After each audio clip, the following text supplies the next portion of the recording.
My golden child sister seduces my husband and steals my inheritance, while my parents support it all.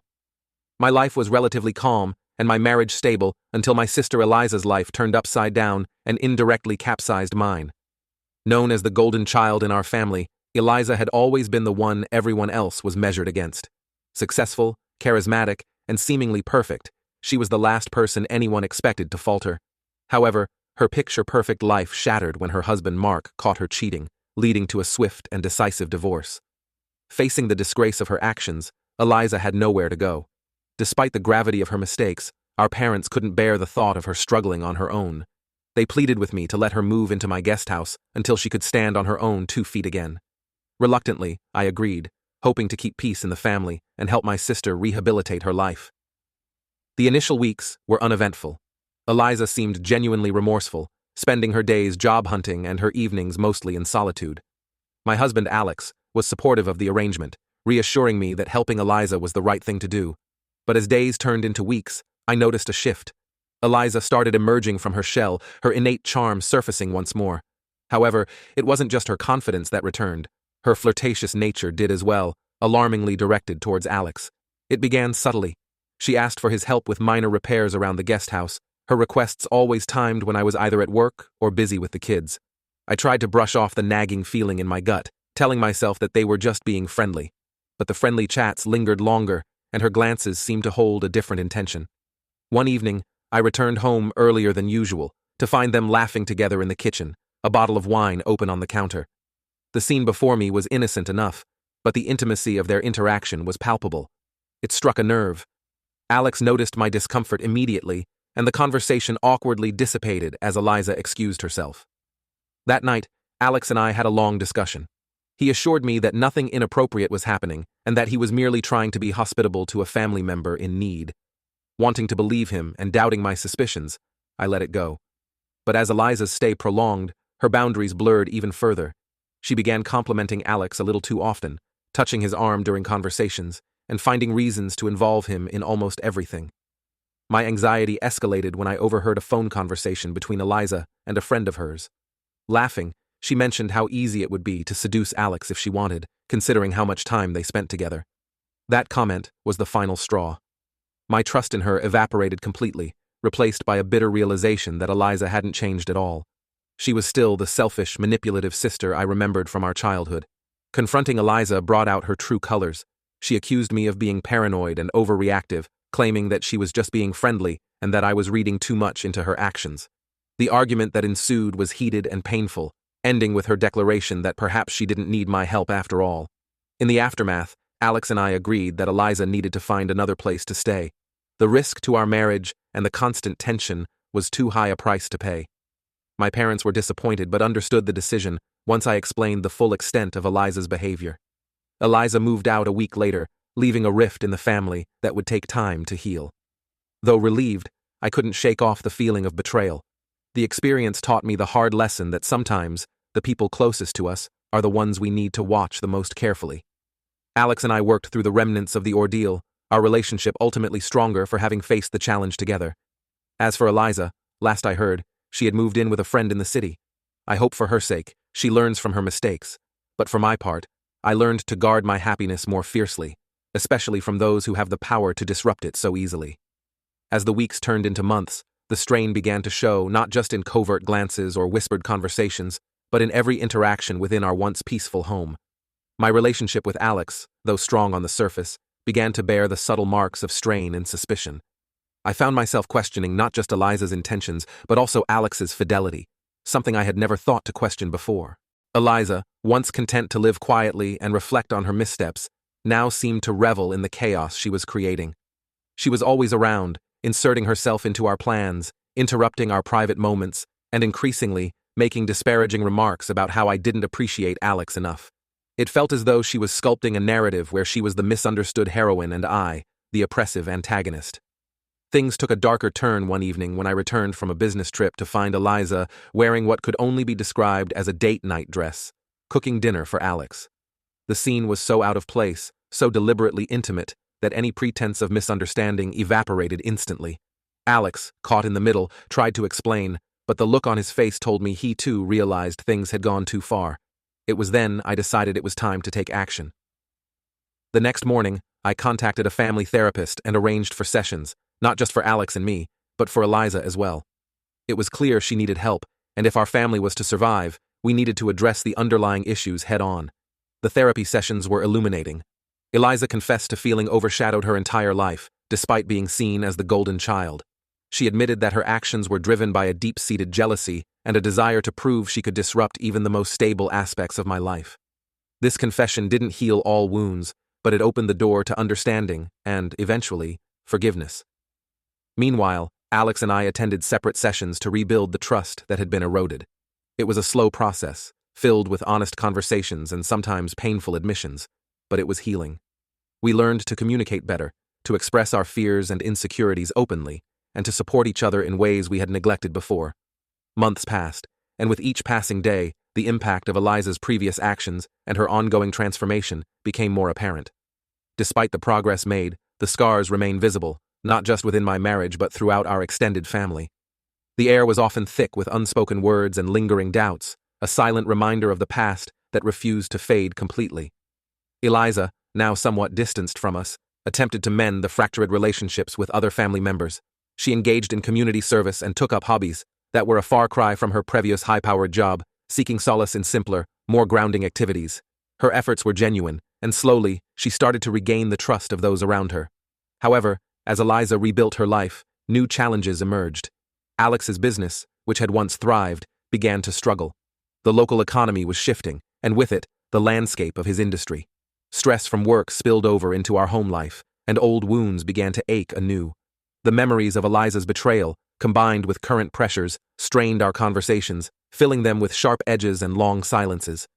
Determined not to let our past disrupt our future again, I suggested that Alex and I start a new project together, something to bond over and distract us from the stresses of his business. We decided to renovate the guest house where Eliza had stayed, transforming it into a community space for art and healing, a place that could bring joy and peace to others and, hopefully, to us as well. The renovation was a cathartic process. Tearing down walls and painting them anew felt symbolic, like we were doing the same with our lives. We held workshops and classes, and as the community began to take notice, so did the warmth return to our conversations and the laughter to our home. During this time, Eliza met someone new, a partner who was unlike anyone she'd previously dated. He was an artist, quiet and reflective, a stark contrast to the high-flying executives she used to prefer. This new relationship seemed to ground her further, and her visits home, though still infrequent, became occasions for genuine family reconnecting. The turning point came one crisp autumn evening during one of our art show events at the community center. The whole family, including Eliza and her new partner, gathered among locals to celebrate the center's success. Watching the community engage with the art, seeing Eliza laughing genuinely with our parents, and feeling Alex squeeze my hand tightly, I realized we had turned a page.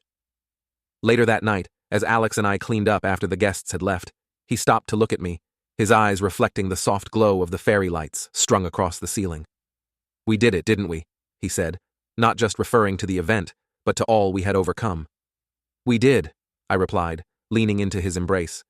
"We rebuilt more than just this place." As the months passed, Eliza worked on her issues with a personal therapist and eventually decided to move out of the guest house. She found an apartment in the city and started a new job, determined to rebuild her life on healthier terms. Our parents, seeing the effort she was putting into her recovery, supported her move and helped her financially to get back on her feet. The final piece of healing came when Eliza apologized to both Alex and me publicly at a family gathering. It was a heartfelt apology, acknowledging her disruptive behavior and the pain she had caused. She expressed her gratitude for the patience and love we had shown her and promised to respect our boundaries in the future. In the end, I might say I'm even grateful for this experience. Alex and I emerged from the ordeal more united, our bond strengthened by adversity. Eliza, on her part, grew from the experience, learning that happiness derived from others' pain was fleeting and hollow. As for me, I learned the hard lesson that even golden children have flaws, and sometimes they shine not because they are unblemished, but because they are broken in just the right way to catch the light. It was a painful journey, but necessary for all of us to grow and understand the complexities of family, love, and forgiveness. Update 1. As our community center flourished, becoming a cornerstone of healing and artistic expression in the neighborhood, The dynamics within our extended family also began to shift. My parents, who had once held Eliza on an untouchable pedestal, started to show a new level of vulnerability and openness about their own flaws and past mistakes. This newfound humility brought them closer not only to Eliza, but to each other, repairing years of subtle rifts and misunderstandings that had accumulated silently under the surface of their long marriage. Meanwhile, the success of our joint venture brought Alex and me to a serene place in our relationship, one that was built on mutual respect and a deepened understanding of each other's emotional landscapes. However, the tranquility at home was contrasted by turmoil among my siblings, who each faced their own personal crises. My younger brother James, who had always been the quiet one, struggling to find his place in the shadow of Eliza's larger-than-life persona, suddenly found himself at the center of a scandal. A venture he had embarked on, fueled by a desire to prove himself, had failed spectacularly, leaving him financially and emotionally destitute. Feeling the weight of his failures, James withdrew, shunning family gatherings and resisting our attempts to help. At the same time, my eldest sister, Anne, was navigating a tumultuous divorce. Her marriage, which had always seemed stable, had crumbled under the pressures of life's unpredictability and her own unaddressed issues of trust and abandonment, likely seated in childhood and watered by the family's previous dramas. Seeing my siblings in distress, I felt a compelling need to extend the spirit of our community center to my own family. I proposed a series of family retreats, weekend getaways at a nearby lake house where we could unwind, engage in art therapy, and partake in mediated discussions to air grievances and heal wounds. The first retreat was awkward, as expected. James arrived late, his demeanor guarded, and his responses terse. Anne, on the other hand, was overly emotional, her feelings raw and surface-bound. But as the weekend progressed, through sessions of painting and heartfelt discussions led by a professional therapist, the ice began to thaw. James opened up about his fears of inadequacy and the immense pressure he felt to live up to the family's expectations. Anne shared her feelings of isolation within her now-ended marriage and her fear of facing life alone. The breakthrough came on the last night of the retreat, around a crackling bonfire. Eliza, taking a step into a role of leadership within the family for the first time, shared her own journey of falling from grace and clawing her way back to a place of self-respect and peace. Her words, candid and stripped of any facade, touched a chord within James and Anne. They saw in her a mirror of their own struggles and a beacon of hope that redemption was indeed possible. Update 2 years later. I am writing this, still not fully believing it all really happened, as if this is a very bad dream and I cannot wake up. Well, sorry for this intro, I really can't pull myself together. As though Eliza's previous transgressions hadn't been enough to shake the precarious peace of my marriage, her recent actions cut even deeper, marking a turning point in my relationship with her and our parents. The family drama reignited 2 years later, when I discovered Eliza had been continuing a secret relationship with my husband, Alex, whom I believed back then and really thought this whole thing was impossible. He told me there was nothing between them from his side, and I believed him. We had a daughter together. Needless to say, the betrayal felt like a double-edged sword, slicing through my heart with each secretive whisper I overheard and each lingering glance I caught between them. Well, how did I find out about them after all? The revelation came crashing down one fateful evening at a family gathering meant to celebrate my parents' wedding anniversary. My daughter got a nasty cold, so I thought I would have to skip the event. But it was last-minute luck that an old friend of mine was in the town and suggested that she babysit my daughter for a couple of hours. So here I was, hastily arriving at the gathering with a beautiful antique vase in one hand and flowers in the other. The air was thick with nostalgia and laughter, a stark contrast to the storm brewing within me as I noticed Eliza and Alex in the corner, sharing champagne and standing a little bit too close. The feeling almost fully forgotten sprung back, once mere shadows, had solidified into painful certainty. My mind, tortured by the last 2 nights spent almost without sleep, visualized a string of their messages on Alex's phone I accidentally stumbled upon a month ago. Nothing special, I thought back then. They're just a family that managed to reconcile after a nasty scandal. I was even happy about this. A fool. Feeling betrayed yet again by Eliza, and this time by Alex too, I confronted them both that night right at the party. The confrontation was explosive, revealing not only their betrayal, but also their lack of remorse.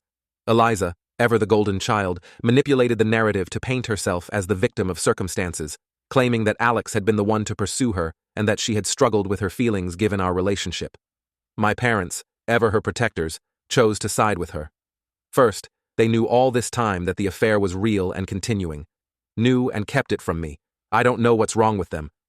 They rationalized her actions, suggesting that perhaps Alex and I were not meant to be, and that Eliza's happiness shouldn't be compromised. The final straw came when, during the heated exchange, my mother announced that she had decided to give Eliza our grandmother's cherished earrings, the very earrings that had been promised to me as part of my inheritance. This act of favoritism, dismissing my emotional and familial rights, was a clear message of where I stood in our family hierarchy. Heartbroken and disillusioned, I made the painful decision to cut ties with my toxic family. I moved out of the family home, taking with me my daughter and only the most necessary personal belongings, and the shards of my shattered relationships, of course. In the solitude that followed, I found myself grappling with a mixture of grief, anger, and a burgeoning sense of relief. The months that followed were a journey of self-discovery and healing. I gradually re-established my life as a single mom, found a job and a place to stay, and is now in the middle of divorce and custody establishment process. And of course, I sought therapy to navigate my feelings of abandonment and betrayal. Through it, I learned to value myself outside the shadows cast by Eliza's golden image. A week ago, rumors reached me that Eliza's given birth to a boy. I was heartbroken once again when I did the math. She was already pregnant at that bloody anniversary party. Well, probably this will make my ex less inclined to make things complicated with the custody over my daughter, and we'll see him as less as possible. As I built a life of my own, the distance allowed me to view my family's dynamics with clearer eyes. I came to understand that my parents' inability to see beyond Eliza's charm was rooted in their fears and insecurities, and that Eliza's manipulations were a defense against her own deep-seated feelings of inadequacy. Final update. About a year later, a chance encounter with Eliza at a coffee shop brought us back into a cautious orbit. She had undergone her own trials, having been left by Alex in a twist of ironic fate. Well, he cheated on her with her best friend, and when she found out, he just packed things and left. The encounter was awkward, but enlightening, as I saw a similar pain torturing her, like the pain she had caused me. It was no way a reunion fixed everything, and I don't want to have anything to do with either her or my parents, but these insights kind of re-established my faith in karma, and I felt grateful for her to have opened my eyes on Alex before we had spent any more time together and rooted our lives further. Meanwhile, the earrings, once a symbol of favoritism and pain, came back into my life unexpectedly. After our mother passed away 6 months ago, Eliza, in a gesture of goodwill, returned them to me, acknowledging that they were rightfully mine. Holding them in my hands, I felt a sense of closure and a bittersweet connection to the past that no longer held control over me. In the end, breaking away from my family had not been the destruction of my world. Rather, it was the making of a new one, where I could be the author of my own story, free from the shadows of the golden child. My journey taught me the importance of setting boundaries, the value of self-respect, and the possibility of forgiveness, even in the face of deep-seated family wounds.